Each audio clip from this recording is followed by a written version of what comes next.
জি, শুরু করা যায় ইনশাল্লাহ।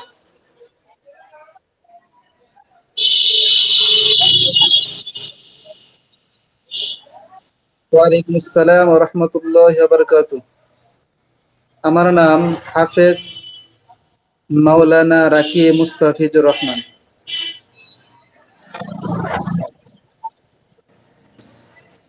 জন্মস্থান চৌহালি থানা, সিরাজগঞ্জ ডিস্ট্রিক্ট।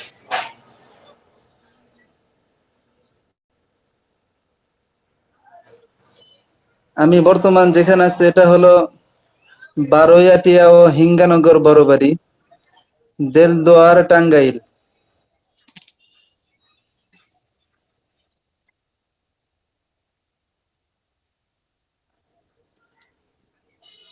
জি আলহামদুলিল্লাহ। আমার বাবা, আমি ছোটবেলা থেকে দেখেছি আমার বাবা তাবলিগ জামাতের তিন চিল্লার সাথী ছিল। এর জন্য আমাদের দুই ভাই এবং বোন এনাদেরকে মাদ্রাসা লাইনে পড়াশোনা করাইছি ইনশাল্লাহ।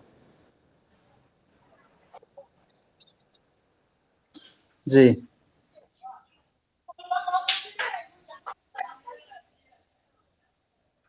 জীবনের লক্ষ্য কি ছিল? ছোটবেলায় আপনার জীবনের লক্ষ্য কি ছিল? জি আলহামদুলিল্লাহ। আমি তো ছোটবেলায় যখন প্রাইমারিতে পড়াশোনা কিছুদিন করেছিলাম, তখন থেকে মানে আমার ভিতরে একটা ই ছিল যে আমি জেনারেল লাইনে পড়াশোনা করব না, মাদ্রাসা লাইনেই পড়াশোনা করে হাফেজ আলেম, মানে ধার্মিক দিক থেকে এই লাইনে বড় কিছু হওয়ার এরকম ইচ্ছা ছিল আর কি। আপনার বাবা-মা তো ২ জনই ধার্মিক ছিলেন। এইজন্যই আরকি আপনাকে মাদ্রাসায় পড়তে দেওয়া মেইনলি। জি, শুরুতে মানে স্কুলে দিয়েছিল, কিন্তু আমার ইচ্ছা স্কুলে ভালো লাগে না। পরে আমি বলছি যে আমি তো স্কুলে পড়বো না, মাদ্রাসায় পড়বো। তো তারা বললো যে ঠিক আছে, আমাদেরও তো ইচ্ছা মাদ্রাসায় দেওয়ার, ঠিক আছে তুমি মাদ্রাসায় পড়ো। এজন্য প্রাইমারিতে পড়া হয় না আর কি, প্রাইমারি হাই স্কুলে পড়া হয় না। আপনি আপনার পরিবারের সবচেয়ে বেশি ইসলামিক অনুপ্রেরণা কার কাছ থেকে পেয়েছেন? সবচেয়ে বেশি আমার বড় ভাইয়ের কাছ থেকে পেয়েছি। বড় ভাইয়ের কাছ থেকে। জি। জি, এখন হচ্ছে আপনার শিক্ষা জীবন নিয়ে আরকি কোয়েশ্চেন গুলো করছি। আপনি হচ্ছে কোথায় একদম ছোটবেলা থেকে কোথায় পড়াশোনা করেছেন? যে ছোটবেলা থেকে আমি 2003 সালে হিফজুল কোরআন যেটা বলা হয় এটা শেষ করেছি আর কি, যেটা ছিল আশরাফুল উলুম চৌহালি হাফিজা মাদ্রাসা। দেন এরপরে আপনি কি দাওরা হাদিসে ভর্তি হয়েছেন? না, এরপরে আপনার যে ওইখান থেকে আমি কওমিতে ভর্তি হয়েছিলাম রাজশাহী নওগাঁ মাদ্রাসায়। তারপর? ওইখানে এক বছর, জি ওইখানে এক বছর পড়াশোনা করে তারপরে টাঙ্গাইল বেবি স্টার মাদ্রাসায় ও কওমিতে পড়াশোনা করেছি এক বছর। তারপরে আসলে পরবর্তীতে ক্লাস 9-এ ফর্ম ফিল আপ রেজিস্ট্রেশন করে পরে দাখিল পরীক্ষা দিয়েছিলাম। দাখিলের পরে তারপরে টাঙ্গাইল দারুল দা উলুম আলিয়া কামিল মাদ্রাসা থেকে, জি দা কামিল মাদ্রাসা থেকে আলিম শেষ করে দাখিল পরে পরীক্ষা জি দিয়েছিলেন ফাজিল শেষ। কবে? আলিম শেষ করেছিলেন কোন সালে? জি জি ঠিক আছে। দা দাখিল পরীক্ষা দিয়েছিলাম 2011 সালে। আর আলিম? আলিম দিয়েছিলাম 2013। জি। আপনার পড়ালেখার সময় কি কোনো প্রতিবন্ধকতা এসেছিল? সামাজিক, পারিবারিক অথবা যে কোনো ধরনের প্রতিবন্ধকতা? জি, আমি তো যখন পড়াশোনায় হেফজোখানায় করতাম তখন আমার মা বাবা কি বলতো যে এই আপনার ছেলেকে তো এই লাইনে পড়াশোনা করাইতেছেন, তো আসলে এই লাইনটা তো তেমন ভালো না, আর্থিক পরবর্তীতে সমস্যা হবে। আর কোথায় কেনই বা দিয়ে আসলেন, এরকম মানে হেই প্রতিপন্ন আর কি, ইনসাল্ট যেটা বলা হয় এরকম হ্যাঁ, করতো আর ইনসাল্ট কি। করেছিল আরকি, হেয় প্রতিপন্ন করেছিল। জি। জি। এমনি আর্থিক দিক থেকে কি কখনো আপনার পড়ালেখায় প্রতিবন্ধকতা সৃষ্টি হয়েছে? না নরমালি আপনারা সবসময় ভালো অবস্থায়ই ছিলেন? না আসলে বাস্তবে আমাদের চৌহালি সিরাজগঞ্জ যে বিভাগটা, এখানে মানে আপনারা শুনেছেন যে যমুনা নদী নামে একটা নদী আছে, হ্যাঁ। যেটা মানে নদীর মধ্যে সবচেয়ে বড় নদী। তো আমার বাবার কাছ থেকে আমি শুনেছি এবং আমিও দেখেছি 3 বার। আর আমার বাবার কাছ থেকে আমি শুনেছি যে আমাদের বাড়ি মোট 7 বার নদীতে ভেঙে গেছে আর কি পুরোটাই। ও, এটা তো অনেক বড় প্রতিবন্ধকতা ছিল। ৭ বার ভাঙা, ৭ বার বাড়ি করা। জি, আপনাকে এমন কোনো উস্তাজ বা কেউ বড় ভাই বা বাবা সবচাইতে বেশি পড়ালেখায় সাহায্য করেছে, পড়ালেখার দিক থেকে পড়ালেখা করিয়েছে, আপনার বাসার কাজ, বাড়ির কাজ বা আরবিতে সাহায্য করেছে, কোনো পড়ালেখায় হেল্প করেছে সবচাইতে বেশি কি? মানে ছোটবেলায় আমি যখন হেফজ করেছিলাম তখন আমার যে উস্তাদ ছিল 2003 সালে আমি যার কাছ থেকে শেষ করেছিলাম, মানে বলতে গেলে ওনারটাই সবচেয়ে বেশি প্রাধান্য পাবে, কারণ উনি তো শুরুতে আমাকে অনেক বেশি মহব্বত এবং সবকিছু দিয়ে ই করতেন। আর এখনো পর্যন্ত আল্লাহ তাআলার মেহেরবানি আমার ওই উস্তাদের সাথে আমার দেখা হয়, যোগাযোগ হয়, এবং আমার উস্তাদকে আমি এখনো স্বপ্নে দেখি অনেক সময়। আমাকে এখনো পড়ার কথা বলে যে তুমি এখন শেষ রাতে উঠে ওযু করে তুমি পড়তে বসো। ওই উস্তাজের নামটা কি বলা যাবে? জি, জি। উস্তাদের নাম হলো হাফেজ মাওলানা আবু বকর সিদ্দিক। জি, উনি ছাড়া কি আপনার অন্যান্য কোনো ইসলামিক শিক্ষক ছিল যাদের আপনি অনেক পছন্দ করতেন? জি, জি। উনি ছিলেন আমার। আপনি কি ইফতা করেছেন? মানে ইফতা অথবা কামিল বা পুরা পড়ালেখার দাখিলের পরে আলিমের পরে আর কিছু যদি পড়ালেখার রিলেটেড জি, কিছু জি, থাকে? জি, জি। আলিমের পরে ফাজিল করেছি। জি, ফাজিল করেছি। ফাজিল করে কামিল করেছি। কামিল করেছেন। জি। জি। আপ আর আমরা যে কামিল করেছি, কামিলটা হলো আপনার ওই যে বুখারী, মুসলিম, তিরমিজি, নাসাই, ইবনে মাজাহ, মানে মানে সিয়াসাতের যে ৬ টা কিতাব, এই কিতাবের উপরে আমাদের কামিল করা হয়েছে, যেটাকে বলা হয় উলুমুল হাদিস আরকি, সাইকুল হাদিস যেটা বলা হয় আরকি। জি, জি। আ আ আ জি হুজুর, আমিও আরকি মাদ্রাসায় পড়তাম আরকি। আমি হচ্ছে তানজিমুল উম্মাহ ক্যাডেট মাদ্রাসায় পড়ছি। দাখিল পর্যন্ত পড়েছি। আমি একদম ছোটবেলা থেকে দাখিল পর্যন্ত পড়ে তারপরে আরকি কলেজে শিফট হয়েছি আরকি। এইজন্যই আরকি আমি এইসবগুলা আরকি আপনাকে আরো ভালোভাবে কোয়েশ্চেন করতে পারতেছি। না, সমস্যা নাই, সমস্যা হ্যাঁ। নাই। আর আপনার কোনো প্রিয় কিতাব বা লেখক আছে যে আপনার জীবনে অনেক প্রভাব ফেলেছে? মানে আমার জীবনে যেমন আমার কাছে সবচেয়ে বেশি লাগে, আমি সবাইকে সাজেস্ট করি আরকি।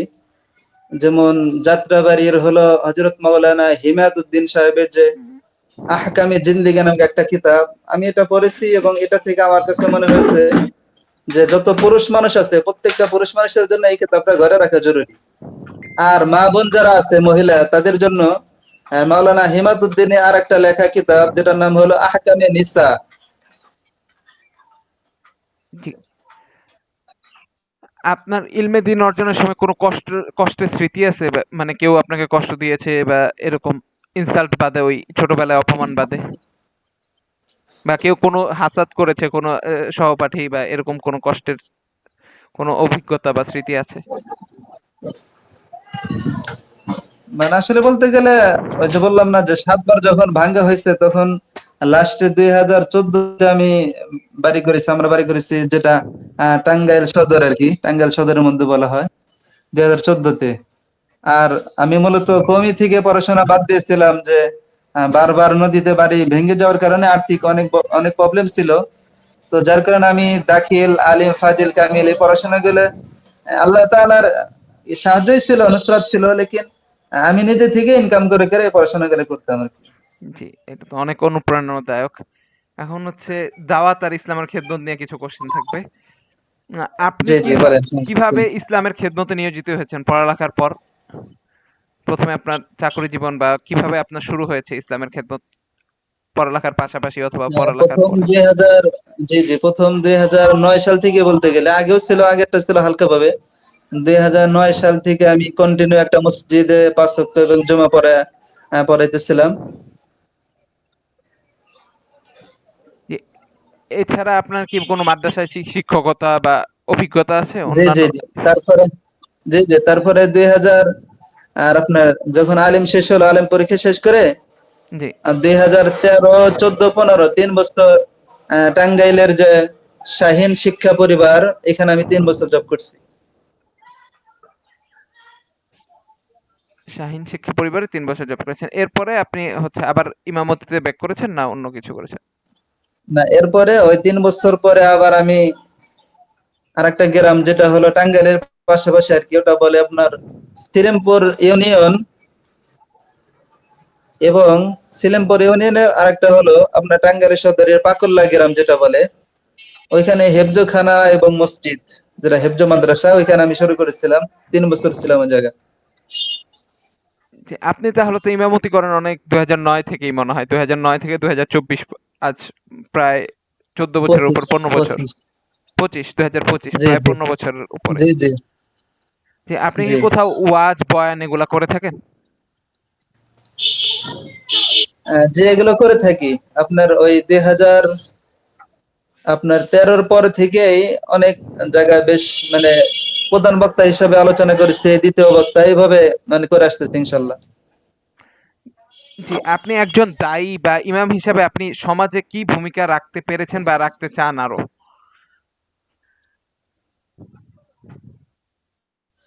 তো মানে আরেকটু মাঝখানে গ্যাপ আমার আছে, সেটা হলো যে আপনার 2019-এর পর থেকে আর কি, আমার তো আগে থেকে খেয়াল ছিল, আগে আমি তাবলিগ জামাতের সাথে ছিলাম। তাবলিগ জামাত যেটা, আমার বাবা তাবলিগ জামাতের মুরব্বী, আমি ছিলাম, এখনো আছে আলহামদুলিল্লাহ। তো পাশাপাশি এটাকে আরো মজবুত করার জন্য 2019 থেকে আপনার এই শাইখে চরমনাই যেটা বলা হয় বরিশাল আর কি, এখানে জি, আমি জড়িত আছি। এবং ইসলামী আন্দোলন বাংলাদেশের কমিটিদের মধ্যে আমি একজন আর কি, দায়িত্বশীল হিসেবে আছি। জি। এছাড়া আপনি এখন ইমাম হিসেবে আছেন বা একজন দায়ী হিসেবে আছেন, যে আপনি সমাজে আর কি কি ভূমিকা রাখতে চান? সমাজের পরিবর্তনে আর কি কি ভূমিকা রাখতে চান? তো আমি এখন যেখানে আছি এখানে 2019 সাল থেকে আছি। 2000 থেকে এখানে আসার পর আলহামদুলিল্লাহ মানে ইচ্ছা যে আমি আমার সমাজের ওই কুসংস্কার এগুলো অনেকটাই আলহামদুলিল্লাহ দূরীভূত হয়েছে। যে কুসংস্কার আরো দূরীভূত করতে চান। এখন আমরা যে একদম প্রান্তিক গ্রামের যে একদম অনেক গ্রামাঞ্চল যেগুলো আছে, ওগুলাতে আপনি যখন দিনই দাওয়াত দিতে যান বা কোনো দাওয়াতের কাজ করতে যান, আপনি সবচেয়ে বড় চ্যালেঞ্জ বা প্রতিবন্ধকতা ফেস করেন, সবচাইতে বড় প্রতিবন্ধকতাটা কি থাকে? একেবারেই যেটা মানে গ্রাম অঞ্চল যেটা বলা হয় ওইখানে যখন যাওয়া হয়, আর আমরা এখানে আমাদের অভিজ্ঞতা থেকে দেখেছি এই গ্রাম অঞ্চলগুলাই বেশিরভাগ ক্ষেত্রে আমরা হয়তো দিনের দাওয়াত পৌঁছে দিতে হয়তো লেট হয়ে যাওয়ার কারণেই দেখা যায় অনেক বিদআতি কাজগুলা চালু হয়। আর যখন আমরা এটা করতে যাই তখনই শুরুর দিকে আমাদেরকে নিয়ে সমালোচনা করে পিছনে পিছনে, অথবা সামনে অনেক সময় বলে যে হুজুরা নতুন নতুন নতুন হুজুর হয়ে নতুন নতুন কথা বলে, এরকম অনেক কিছু বলে।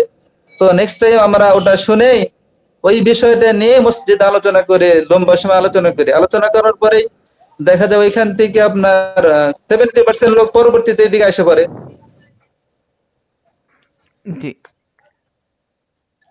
মানে আপনার শুরুতে সমালোচনা করে, কিন্তু যখন আমি বোঝাই যে আপনারা সমালোচনা করছেন ঠিক আছে, তবে আমি যে বিষয়গুলো আপনাদেরকে বলি এটা আপনারা একটু ক্লিয়ার হওয়ার পরে আপনারা দেখেন যে আসলে আপনারা যে কাজগুলো আগে করতেন, যে বিদআত কাজের সাথে আপনারা জড়িত ছিলেন, মুরব্বীরা ছিল, এটা তো আইমে জাহিলিয়াতের যুগ থেকে এরকম বলতো তারা, যে মুরব্বীরা যা করে আমরা তাই করবো। তো আসলে এটা তো আমাদের কথা হতে পারে না, আমাদেরটা তো কোরআন হাদিস যা বলবে, সুন্নাহ যেটা বলবে এটা হতে পারে। জি, আপনার মতে একজন আলেমের সবচাইতে ইম্পর্টেন্ট, সবচাইতে গুরুত্বপূর্ণ কয়েকটা গুণ মানে থাকা, কি কি গুণ থাকা উচিত একজন আলেমের? হ্যাঁ, যে এখান থেকে আমি ছোট মানুষ হিসেবে বলতে চাই যে একজন আলেমের প্রথম হলো সবচেয়ে বেশি গুরুত্বপূর্ণ থাকা দরকার, সেটা হলো তাকওয়া, যেটা আল্লাহ তাআলা বলে ইন্না আকরামাকুম ইনদাল্লাহি আতকাকুম, যে আল্লাহ তাআলার কাছে সবচাইতে দামি ওই ব্যক্তি যার তাকওয়া যত বেশি, যত ভালো, সে সবচাইতে বেশি দামি। তো এর জন্য মানে আমার কাছে এটাই হয় যে একজন আলেমের সবচাইতে প্রথম ভূমিকা রাখা উচিত হলো তার নিজের সকল গুনাহ থেকে নিজেকেই বিরত রাখা, সংযমে রাখা। জি, একজন আর পাশাপাশি হলো যে আরেকটা বিষয় আমার যেটা সবচেয়ে বেশি আমার খারাপ লাগে, সেটা হলো শুধু ইমাম সাহেব বা আলেম সে নিজেই যদি শুধু গুনাহ থেকে বিরত থাকবে, বিষয়টা এরকম না।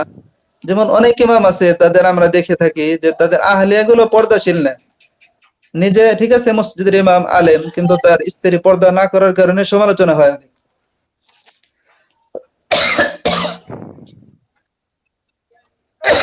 তো এখান থেকে মানে যেহেতু আল্লাহ তাআলা বলেন ইয়া আইয়ুহাল্লাযীনা আমানু কু আনফুসাকুম ওয়া আহলিকুম নারা, যে তুমি নিজে জাহান্নামের আগুন থেকে বাঁচো, সাথে সাথে তোমার আহল পরিবার যারা তাদেরকেও জাহান্নামের আগুন থেকে বাঁচাও। তো এর জন্য মানে নিজে শুধু বাঁচলে হবে না, নিজের স্ত্রী অথবা নিজের মা অথবা বড় বোন এ জাতীয় যারা আছে, মানে একজন পুরুষের কারণে যে 4 নারী জাহান্নামী হবে, এই 4 জন নারীদের ভূমিকা এই পুরুষের জন্য জরুরি। জি। আপনি একজন আলেম হিসাবে কিভাবে জীবনযাপন করতে পছন্দ করেন? খুব সাধারণ জীবনযাপন? রেগুলার তো অন করেন নাই মনে হয়। আ সাবিত ওবিএস এ অন করা আছে। ও আচ্ছা, আমি অন করলাম এখন হ্যাঁ, ইয়াতে আপনার টেলিগ্রামে। হ্যাঁ, এখন অন করতে পারেন। হ্যাঁ, আচ্ছা, জি। আপনারা শুরু করতে থাকেন, আমি শুনতেছি সব। হ্যাঁ, না শুরু হয়ে গেছে, আচ্ছা, অনেকটাই হয়ে গেছে। প্রায় মাঝামাঝি পর্যায়ে চলে আসছি আরকি। যেই লাস্ট জি, কোয়েশ্চেনটা জি, বললাম, আপনি কি একজন আলেম হিসেবে কিভাবে জীবনযাপন করতে পছন্দ করেন? জি, মানে একজন আলেম হিসেবে মানে আমার খেয়াল হলো যে, মানে একজন আলেম সে নিজে গুনাহ থেকে যে বাঁচবে আর তার পরিবারকে কারো মুখাপেক্ষী না হয়ে আল্লাহ তাআলার মুহতাজ হবে। আর এর জন্য মনে করেন যে বিষয়টা হলো যে আল্লাহ তাআলার কাছে সাহায্য চাওয়া, যে অনেক বেশি সম্পদের প্রয়োজন নাই, কিন্তু যতটুকু প্রয়োজন ততটুকু যেন আল্লাহ তাআলা দেয়। আর আল্লাহ তাআলা যখন যতটুকু দিবে ততটুকুতেই যেন মুমিন সন্তুষ্ট থাকে। জি, আপনি এই যে ইসলাম প্রচার করতে কোনো জায়গায় দাওয়াত দিতে গিয়ে বা কোনো মারধর বা এরকম কোনো প্রতিবন্ধকতার সম্মুখীন হয়েছেন কখনো, বা বাধা, কোনো ধরনের বাধাপ্রাপ্ত হয়েছেন? ওয়াজ করতেছেন, ওয়াজ বন্ধ করে দিছে, এরকম বাধাপ্রাপ্ত হয়েছেন কখনো? না, সরাসরি এরকম আসলে হয় নাই। মানে ওয়াজ করতে গেছি বা বাধা দিতেছে, কথা বন্ধ করে দিচ্ছে, এরকম হয় নাই। শুধু সমালোচনা হয়েছে আরকি। কিন্তু পরবর্তীতে ওটা ঠিক হয়ে গেছে। যেমন মনে করেন যে এটাও তো অ্যাড করতে পারেন, যেন আপনি রুকিয়া করার সময় অনেক কটু কথা শুনেন, বাট সেগুলো হচ্ছে আপনি আহ সেভাবে কি ট্যাকেল করেন, এটাও হয়তো বা করা যায়। কি বলেন ভাইয়া? হ্যাঁ, ওই এখন অভিজ্ঞতাগুলো না, বলেন, এই তবে ক্ষেত্রে তো হয়। তবে বিষয়টা হলো শোনেন, এই যে আমি যে এখন যেখানে আছি এখানে আমি, আমার সাথে একটা সহকারী হাফেজ মাওলানা মুফতি আব্দুল হাকিম সাহেব, আমরা দুইজন মিলে মানে আমাদের একটা উদ্যোগ ছিল যে গ্রামে কোনো মাদ্রাসা নাই, তো সে হিসেবে একটা মাদ্রাসা হোক। আর যখন আমি মাদ্রাসা শুরু করছি, এই মাদ্রাসা শুরু করাকে কেন্দ্র করেই এলাকার অনেক মানুষ তারা পিছনে পিছনে মানে তারা চিন্তা করতেছে হুজুর হয়তো একটা ব্যবসায়িক প্রতিষ্ঠান খুলে নিছে। হুজুর যখন আসলো তখন কি অবস্থায় ছিল, তো এখন কি অবস্থায় হয়েছে, মানে এরকম অনেক কিছুই তারা করতে চায়। বা অনেক সময় দেখা যায় যে সামান্য কিছু কারণ নিয়ে এই সমাজের মধ্যে তারা অনেক বিশৃঙ্খলা চেষ্টা করে।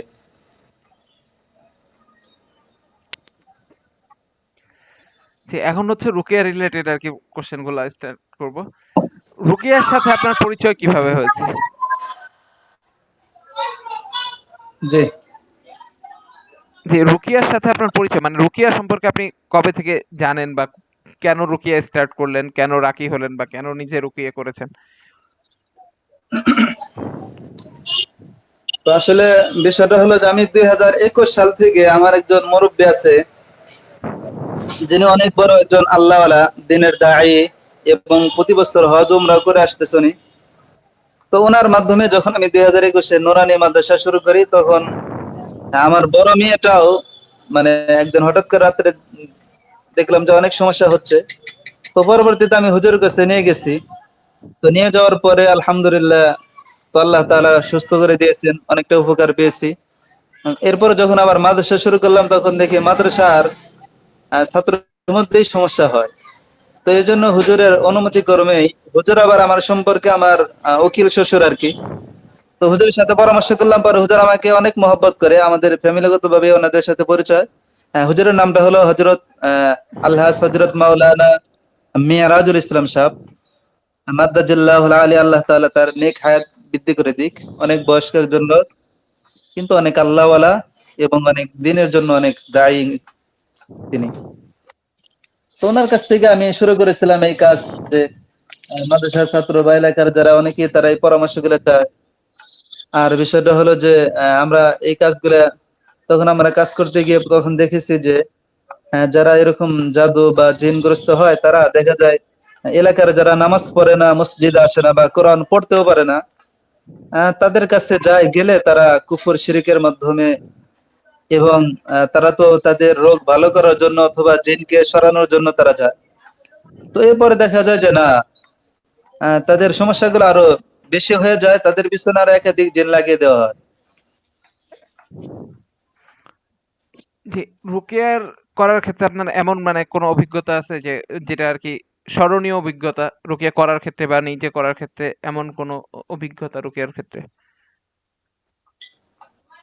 মানে অভিজ্ঞতা বলতে আমি কই যে এইগুলো বলবো, মানে আল্লাহ তাআলা যে আমাকে অনেক দেখাইছে, হ্যাঁ, আল্লাহ এগুলোও কোরআনের বলতে পারেন, মুজিজা। অথবা ধরেন একজন রোগী অনেক ডেঞ্জারাস, অনেক বিপজ্জনক রোগী, অনেক কিছু করতেছে, এরকম মুজিজা দেখাইছে যে আপনি রুকিয়ানি রিলেটেড, আপনি যা যা অভিজ্ঞতা অর্জন করেছেন ওখান থেকে কিছু বলতে পারেন।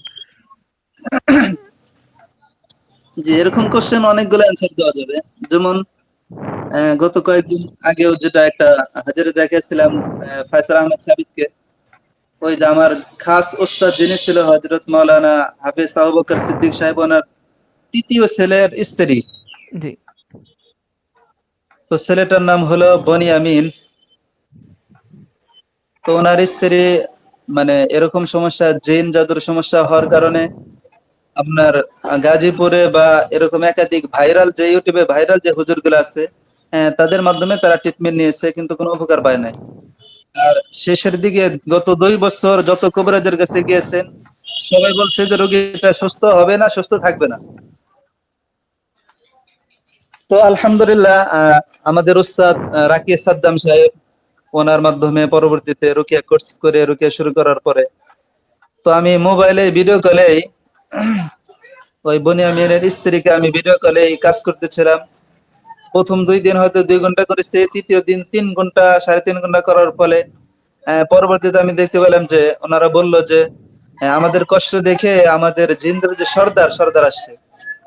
তো আল্লাহ তাআলার উপর ভরসা করে জিন্দের যে সর্দার সর্দারকে যখন শিকলের মধ্যে আবদ্ধ করে দেওয়া হলো, তখন ওই জিন্নাতটা জাদুকর ছিল এবং জিন্নাতটা ছিল হিন্দু।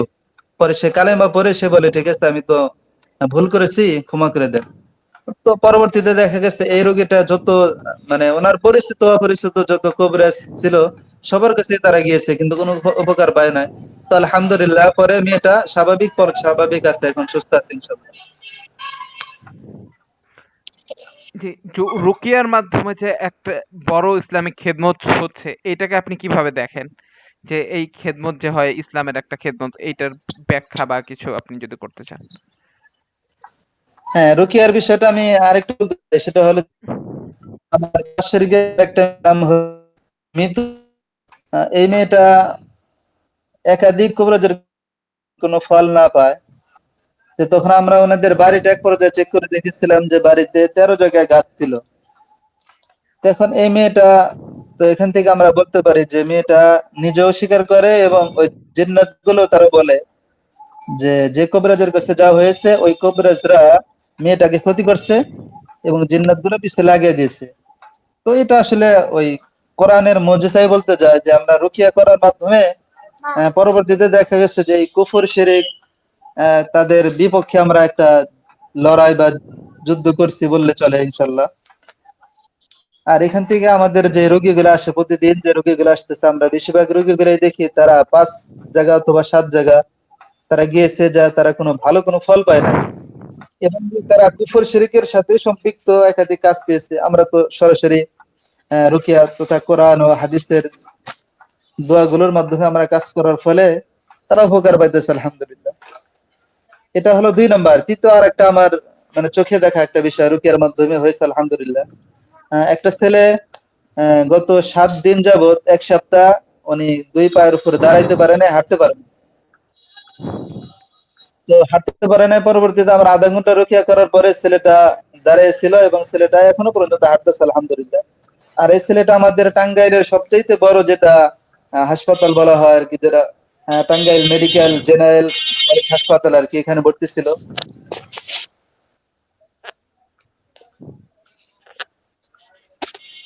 জি, রুকিয়া সম্পর্কে মোটামুটি কোশ্চেন হয়ে গিয়েছে, এখন হচ্ছে আর কিছু অল্প কিছু কোশ্চেন বাকি রয়েছে। আপনার যে এলাকা আছে, এই এলাকায় মানুষ ইসলামের প্রতি কতটা আগ্রহী? এই টাঙ্গাইল এলাকাটায় যে জায়গায় আপনি আছেন। তো আমি যেখানে আছি এখানে মানুষগুলো যদিও তারা মুসলমান, কিন্তু মসজিদমুখী অথবা দিনের দিকে মানে দিন থেকে অনেকটাই দূরে। তো এরপর আলহামদুলিল্লাহ আমরা ওই সাপ্তাহিক হালকা জিকির, মাসিক হালকা জিকির, তারপরে তাবলিগ জামাতের কাজ, এগুলো করে করে কিছুটা আর কি স্বাভাবিক নিয়ে আসতেছে আমরা আলহামদুলিল্লাহ। জি, এলাকার অমুসলিম যারা বিধর্মী আছে তাদের সাথে আপনার সম্পর্ক কেমন? আপনার কি তাদেরকে কখনো দাওয়াত দেওয়া হয়েছে?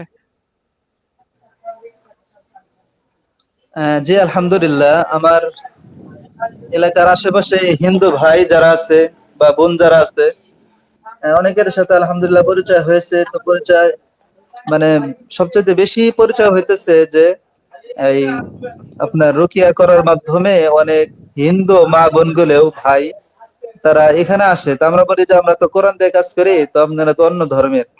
তখন তারা বলে যে না, কোরআন তো এটা আসলে মহাগ্রন্থ, ঠিক আছে ইনশাল্লাহ।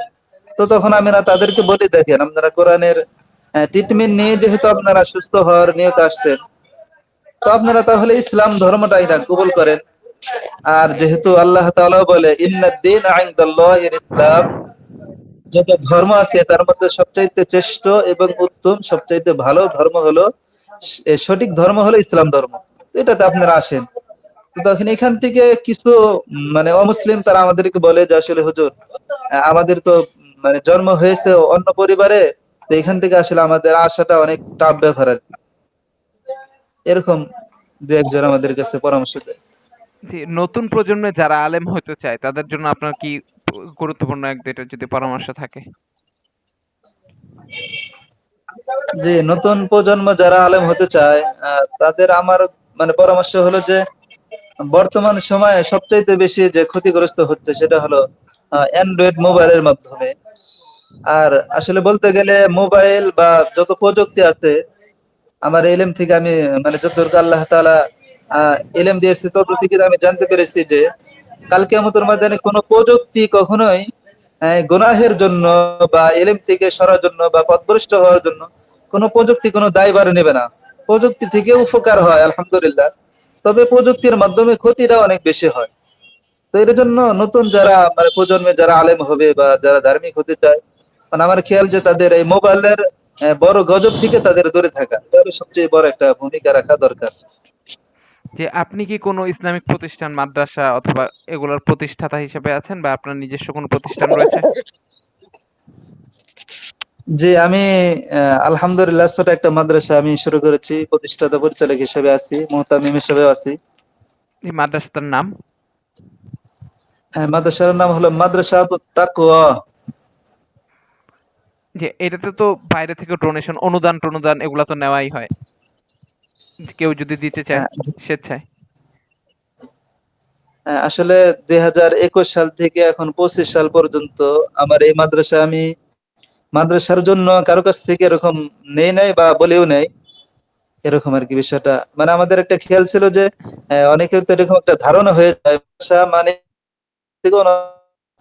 তা আমার ওই একটা নিয়ত যে যদি অনুদান নিতে হয় আর চাইতে হয়, আমি দুনিয়ার কারো কাছে না চেয়ে আমি আমার মালিক আল্লাহ তাআলার কাছে চাবো, সেখান থেকে জানিয়ে দেয়।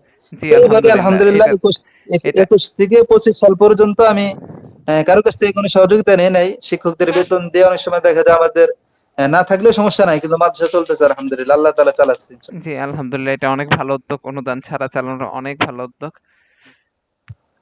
জি, আপনি কি কোনো সামাজিক মাধ্যমে আপনার কোনো পেজ বা সামাজিক ফেসবুক এইসবে আপনার প্রচারের জন্য কোনো কিছু ইউজ করে থাকেন? যে আপনার নামের পেজ অথবা কোনো সামাজিক যোগাযোগ মাধ্যমে ইসলামিক প্রচার কি করে থাকেন?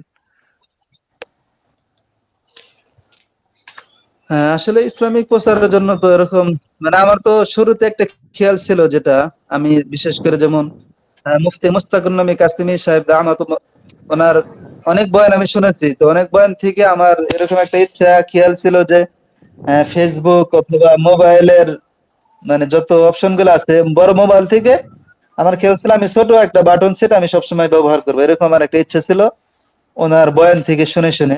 তো এর জন্য আসলে অনেক আগে দেখতাম যে এরকম কিছু ফেসবুক আইডি ছিল, তো মাঝখানে অফ করে দিতাম আবার চালু করতাম, এর জন্য আর কি।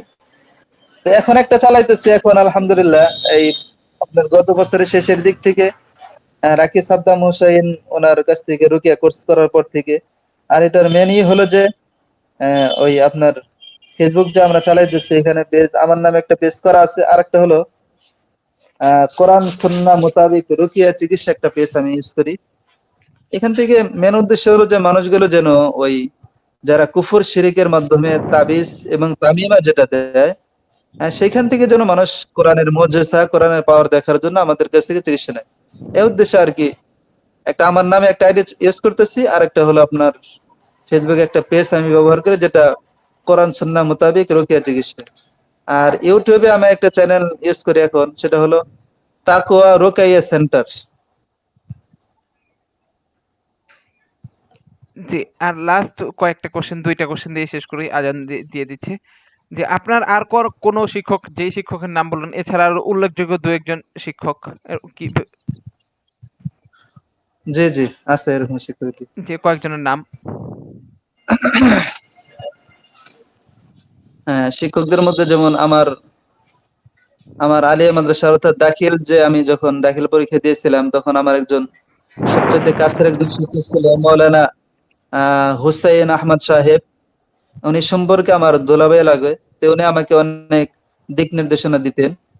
তো এখান থেকে দাখিল শেষ করার পরে যখন আমি টাঙ্গাইল, আমাদের টাঙ্গাইলের মধ্যে সবচেয়ে বড় এবং সবচেয়ে প্রবীণ একটা মাদ্রাসা যেটা, আর এখানে এই মাদ্রাসার ফাজিল কামিলের এইগুলা আপনার কুষ্টিয়া ভার্সিটি থেকে খাতাগুলো দেখা হয়, কুষ্টিয়া ভার্সিটি আন্ডার পরীক্ষা হয়। তো ওই মাদ্রাসা যখন আমি পড়াশোনা করেছি তখন আমার আরেকজন উস্তাদ যিনি আমার সম্পর্কে বন্ধুমায় লাগে, সেটা হলো মাওলানা জাহাঙ্গীর আলম সাহেব। এবং পাশাপাশি আরেকজন আমার উস্তাদ যিনি খুব বেশি পরামর্শ দিতেন, ওই টাঙ্গাইল আলিয়া কামিল মাদ্রাসার যিনি ভারপ্রাপ্ত প্রিন্সিপাল হিসেবে আছেন আর কি, তিনি হলো হযরত মাওলানা সরওয়ার হোসেন সাহেব। জি, আর লাস্ট একদম শেষ শেষ কোশ্চেনে চলে যাচ্ছি। আপনি নিজের মৃত্যু নিয়ে কি ভাবেন? মৃত্যুর জি সময় আলহামদুলিল্লাহ। জি জি, আমি আসলে মৃত্যু নিয়ে ভাবি এটাই যে, যেহেতু আল্লাহ তাআলার পক্ষ থেকে আমাকে আমাকে এবং আপনাকে জানানো হয়েছে লিকুল্লি উম্মাতিন আজাল, মানে মৃত্যুটা যথাসময়ে হবে, 1 সেকেন্ড আগে অথবা 1 সেকেন্ড পরে হওয়ার সুযোগ নাই। তো এখান থেকে সাহাবায়ে কিরাম রিদওয়ানুল্লাহি তাআলা আজমাইন তাদের থেকে একটা এক্সাম্পল দেওয়া যায়। যে একজনকে জিজ্ঞাসা করা হয়েছিল, তুমি তোমার মৃত্যুটাকে কত দূরে মনে করো অথবা কত নিকটে মনে করো? তো একজন বলেছিলেন যে আমি তো ফজর নামাজ পড়েছি হয়তো জোহর পর্যন্ত, অথবা জোহর নামাজ পড়ছে আসর পড়তে পারবো কিনা, অথবা আসর পড়েছে মাগরিব হবে কিনা, অথবা ঈশা হবে কিনা, এরকম বলতেন। তো তখন আল্লাহ রাসূল সাল্লাল্লাহু আলাইহি সাল্লাম বললেন যে না, বিষয়টা এত এত দূরে না, বিষয়টা হলো যে তুমি ডান দিকে সালাম ফিরে এসো, বাম দিকে ফিরাইতে পারবা কিনা, এতটুকু তোমার সময় হবে কিনা, এটা হলো তোমার মৃত্যু। তা আমি এরকম মানে সবসময় এরকম একটা খেয়াল করি যে আমি এখন নামাজ পড়ানোর জন্য যাব, তো নামাজ শুরু করব, জানি না আমি নামাজ শুরু করার পরে রুকু পর্যন্ত যাইতে পারবো কিনা। জি হুজুর, এখানেই শেষ করছি। আর অসংখ্য ধন্যবাদ আপনাকে, অনেক ভালো একটা ইন্টারভিউ হলো। আমি হচ্ছে এটা পুরা ইংলিশ ভার্সনে হবে, ওইটা আর কি আমি আপনাকে লিখে বাংলাটাও দিয়ে দিব, ইংলিশটাও আর কি পুরাটা একটা আপনি কাউকে দিতে চাইলেও দিতে পারবেন, একটা বইয়ের মতো 10 পেজ 15 পেজের হবে আপনার জীবনী সম্পর্কে, ওইটা আর কি আমি করে দিয়ে দিব আপনাকে ইনশাল্লাহ। না তারপরে তো মানে আগে থেকে তো এরকম আমাদের কোনো প্রিপারেশন ছিল না, এর জন্য হয়তো বলার দিক থেকে ভাষার দিক থেকে কিছু ত্রুটি হতে পারে। না সমস্যা যদি নেই, সম্ভব ওগুলা হয় আমি সমস্যা আমি খুব সুন্দর করে ইয়া করে পরিমার্জিত করে আপনাকে দিব, আপনি দেখে নিন ইনশাল্লাহ, আসলে সমস্যা হবে না। এইটাই হতে আরো ভালো ইন্টারভিউ হয়েছে। প্রিপারেশন থাকলে একটা অন্য ভাব, আর্টিফিশিয়াল বা কৃত্রিম কৃত্রিম ভাব চলে আসতো। এখন একদম স্বতঃস্ফূর্ত ভাবে আর কি ইন্টারভিউটা হয়েছে। জি, অসংখ্য ধন্যবাদ, জাযাকাল্লাহ আপনাকে। আল্লাহ আপনাকে উত্তম হায়াত দান করুক। জি, সাবিত আছেন জি জি, আপনি? আমি জি, আমাদের জন্য অবশ্যই দোয়া করবেন, আমিও দোয়া করি ইনশাল্লাহ। আপনার পরিবার, আপনি সবাইকে আল্লাহ তাআলা খুব ভালো রাখুক, না, জান্নাত। যদিও আপনাকে ওইভাবে মানে সরাসরি চিনি না, কিন্তু ইনডাইরেক্ট তো যেহেতু আপনি ফায়সাল আহমেদ সাবিদের যেহেতু বোন জামাই, সেই হিসেবে আপনি আমার একজন কাছের মানুষ আর কি। আমি ফায়সালের তো মানে অন্তর থেকে মহব্বত করি, আর ফায়সালের সাথে পরিচয় হওয়ার পর থেকেই উনি আমাকে আরেকটা পরিচয় দিয়েছে যে আমি আপনার আসলে ভাই না, মানে যদিও ভাই বলেন কিন্তু আমি আপনার ছাত্র, আপনি আমার উস্তাদ, এই মানে পরিচয়টা উনি আমাকে শুরু থেকে দিয়েছে আর কি। জি, তো এর সেম জন্য আমি আমিও একটা এই মানে পরিচয়। টার্গেট। জি হুজুর, আমিও এই পরিচয়টা দিতে চাই, আমিও আপনার ছাত্রই, আমি অনেক ছোট আপনার থেকে। আমিও একসময় মাদ্রাসা লাইনে পড়ালেখা করেছিলাম, তারপরে হয়তো বা কোনো কারণে করা হয়নি। এখন ইনশাল্লাহ চেষ্টা করি ইসলামে থাকার কিছুটা। আর দোয়া করবেন অবশ্যই। আর এখন মানে আমার একটা খেয়াল হলো, আমি চাইতেছি যে আল্লাহ তাআলা যেন ফায়সাল মানে এইভাবে, যেহেতু মেধা আল্লাহ তাআলা দিয়েছে, আমি ওকে বলেছি যে তুমি যদি তোমার সুযোগ হয় তুমি কোরআন শরীফটা শুরুতে এমনি মানে সহি শুদ্ধ করে পাশাপাশি যদি তোমার সুযোগ হয় তুমি চাইলে আমি তোমাকে হিফজ করাই দিব, যেহেতু মেধা ভালো দিচ্ছে আল্লাহ তাআলা, এরকম একটা টার্গেট আমার আছে ইনশাআল্লাহ। জি ইনশাল্লাহ। আর দোয়া করেন হুজুর, আজান দিচ্ছে যেহেতু আজানের উত্তর দিয়ে আমরা এখানেই তাহলে শেষ করে দিই তাহলে। জি জি জি জি, জি আসসালামু আলাইকুম, আসসালাম। দোয়া দরখাস্ত। ওয়ালাইকুম আর আসসালাম। বলতে রুটি হইলে ক্ষমার দরখাস্ত। জি, জি অবশ্যই ক্ষমা এবং আমারও। দোয়া দরখাস্ত। জি আমারও ক্ষমার দরখাস্ত। যদি কোনো ইন্টারভিউতে আপনি মানে কোনো কোশ্চেনে যদি আপনি কষ্ট পেয়ে থাকেন বা কোনো যদি ভুল ত্রুটি থাকে আমারটাও ক্ষমা করে দেবেন। ক্ষমা সুন্দর দৃষ্টিতে দেখবেন ইনশাআল্লাহ। জি আসসালামু আলাইকুম। জি, ওয়ালাইকুম আসসালাম ওয়া রাহমাতুল্লাহ। সাবিত আপনি কি আছেন? সাবিত মেবি নাই। এই জায়গায় থাকুক। আপাতত আমরা মিউট করে রাখি। আমিও নামাজে যাবো, আপনিও নামাজের জন্য প্রস্তুত থাকুন। জি আসসালাম। জি জি, আমার মসজিদে আজান হচ্ছে, আমি যাবো ইনশাআল্লাহ, ওযু আছে, সরাসরি নামাজে যাবো।